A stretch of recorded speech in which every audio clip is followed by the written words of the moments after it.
ये सीमांचल की है सच्ची कहानी, सुनाता हूँ मैं आंसुओं की जुबानी। बाप बीमार है, बेटा परदेश में है। बूढ़ी माँ जो शौहर बीमार है तो बेटे से बात करती है टेलीफोन में। काल्पनिक चीज़ एकदम बिल्कुल शायरी में देखिएगा, कोशिश किया है देखिएगा। एक बूढ़ी माँ अपने बेटे से टेलीफोन में बात करके कह रही है कि जतन से मैं पाली तुझे मेरे बेटे, मुझे ना भुलाना मेरे प्यारे बेटे। जतन से मैं पाली तुझे मेरे बेटे, मुझे ना भुलाना मेरे प्यारे बेटे। मैं खाती नहीं थी खिलाती थी तुझको, मैं सोती नहीं थी सुलाती थी तुझको। तेरा बाप बीमार है मेरे बेटे, तू ही मेरा संसार है मेरे बेटे। परेशान मुश्किल में है तेरे अब्बू, तू घर लौट आजा मेरे प्यार पप्पू।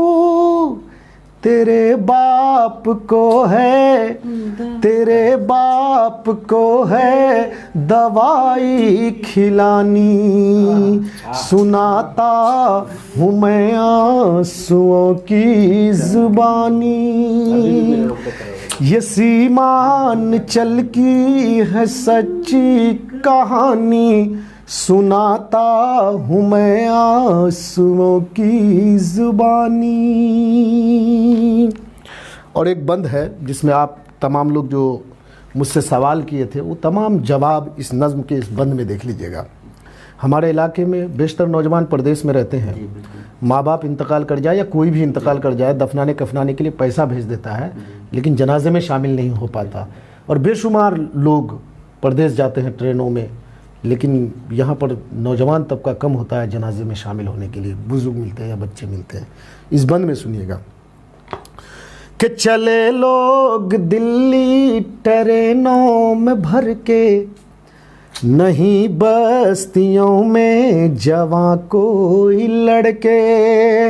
अगर कोई मरता है गाँव का बंदा, न दे पा रहा है जवां कोई कंधा। चले लोग दिल्ली ट्रेनों में भर के, नहीं बस्तियों में जवां कोई लड़के। अगर कोई मरता है गाँव का बंदा, न दे पा रहा है जवां कोई कंधा। अगर कोई पड़ता है बीमार लोगों, वो दरिया को कैसे करे पार लोगों। यहाँ हामला औरतें मर रही है, ये जालिम हुकूमत न कुछ कर रही है। नहीं कोई सड़कें नहीं कोई पुल है, जिधर देख हूँ तो बिजली भी गुल है। यही दुख भरी है यहाँ की कहानी, सुनाता हूँ मैं आंसुओं की जुबानी। और एक बंद है इसमें कि हमारे गांव के बहुत सारे नौजवान परदेश जाते हैं, साल 2 साल कमाते हैं, पैसा इकट्ठा करके लाते हैं। अब पैसा कहीं चोरी उरी हो जाए तो अलग बात है, चाहे ट्रेन में हो या घर में हो, वो अलग बात है। लेकिन क्या होता है देखिएगा कि 50,000, 1 लाख, 2 लाख इकट्ठा करता है और इकट्ठा करके आता है, बहन की शादी कराता है या खुद की शादी करता है।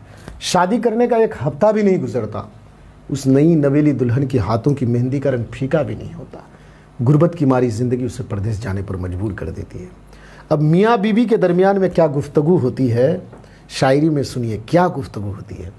रागिब साहब शादी तो नहीं ना किया अभी? आप करिएगा तो पता चलेगा कि अभी शादी करके मैं दुल्हन को लाया, सही से न ससुराल को देख पाया, मेहंदी की लाली न फीकी हुई है, मेरी बीवी मुझसे ये कहने लगी है। क्या कहती है सुनिए, मैं रहने न पाऊंगी तेरे बिना अब,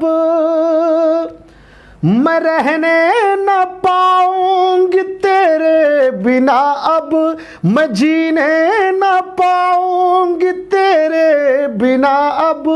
शौहर बोलता है कि गरीबी मुझे घर में रहने न देती, कभी चैन से मुझको सोने न देती, खुदाया खुदाया अता कर हंसी जिंदगानी, ये सीमान चल की है सच्ची कहानी, ये सीमान चल की है सच्ची कहानी, सुनाता हूँ मैं आंसुओं की जुबानी। अब आखिरी बंद है इस नज्म का। हर माएँ चाहती हैं कि मेरा बेटा पढ़ लिख करके डॉक्टर बने, इंजीनियर बने, हाफिज़ कुरान बने, मौलाना बने, लेकिन गुर्बत की मारी ज़िंदगी के वजह कर उसका अरमान तय नहीं हो पाता।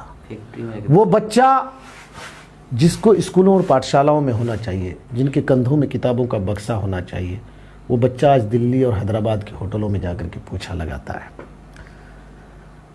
वो बच्चा जो अपनी माँ को छोड़ करके एक पल नहीं रह सकता था, या माँ छोड़ करके नहीं रह सकती थी, बाप छोड़ करके नहीं रह सकता था, वो बच्चा जब आंगन से निकल करके अगर सड़क की तरफ निकल जाए या घर से बाहर निकल जाए, तो माँ अपना जलता हुआ चूल्हा को छोड़ करके जाके तपाक से पकड़ लेती थी कि कहीं मेरा बेटा तालाब में ना गिर जाए या कोई सड़क दुर्घटना ना हो जाए।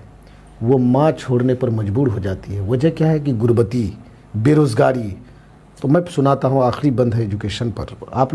आप तो सद्दाम सवाल कर रहे थे, एक शायर की सोच देखिए कहाँ तक, और आज नहीं, ये बहुत पहले की नज़्म है कि कोई जाके पंजाब में जल रहा है, कोई जाके गुजरात में गल रहा है, कोई जाके पंजाब में जल रहा है, कोई जाके गुजरात में गल रहा है। वो मासूम बच्चा, वो नन्हा सा प्यारा, वो शहरों में फिरता है अब मारा मारा।